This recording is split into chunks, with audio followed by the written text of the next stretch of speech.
క్రాపా గ్రామంలో ఎన్టీఆర్ విగ్రహాన్ని ఆవిష్కరించిన ఎమ్మెల్యే చింతమనేని ప్రభాకర్. బాపట్ల జిల్లా వేమూరు నియోజకవర్గం కొల్లూరు మండలం క్రాపా గ్రామంలో నందమూరి తారక రామారావు విగ్రహ ఆవిష్కరణ కార్యక్రమం ఘనంగా జరిగింది. ఈ విగ్రహ ఆవిష్కరణ కార్యక్రమానికి ముఖ్య అతిథిగా మాజీ మంత్రి, పొలిట్ బ్యూరో సభ్యులు, వేమూరు నియోజకవర్గ శాసనసభ్యులు నక్కా ఆనంద్ బాబు, దెందులూరు శాసనసభ్యులు చింతమనేని ప్రభాకర్, పలువురు ముఖ్య నేతలు పాల్గొన్నారు. ముందుగా క్రాపా అడ్డరోడ్ నుండి మిల్ సెంటర్ వరకు ర్యాలీ నిర్వహించారు. ఈ కార్యక్రమంలో శాసన మండలి సభ్యులు ఆలపాటి రాజేంద్ర ప్రసాద్, విగ్రహదాత మరియు నిర్వాహకులు తలశీల పవన్, శ్రీ విగ్రహదాత తలశీల సీతారాంబాబు కుమారుడు ఆధ్వర్యంలో జరిగింది. ఈ కార్యక్రమంలో వేమూరు నియోజకవర్గ పరిధిలోని కూటమి నాయకులు, కార్యకర్తలు, అభిమానులు అధిక సంఖ్యలో పాల్గొని విజయవంతం చేశారు.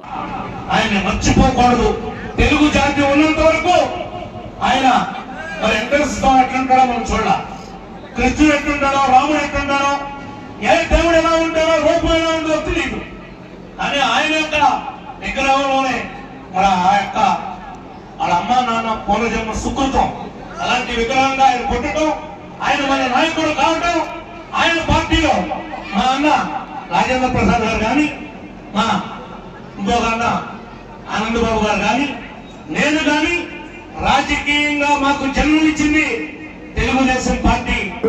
సభ్యులుగా ఆ మహనీయుడిని స్మరించుకోవడం అనేది ఎంతో అవసరం, ఆవశ్యకత.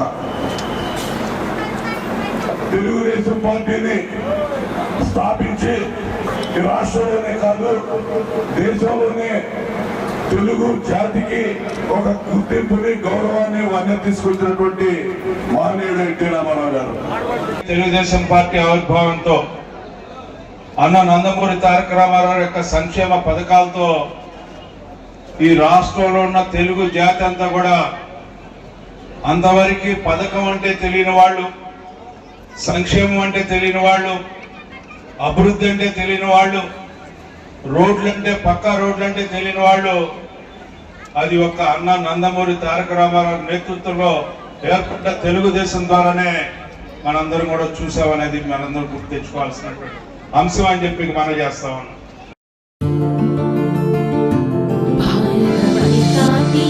కాకపోతే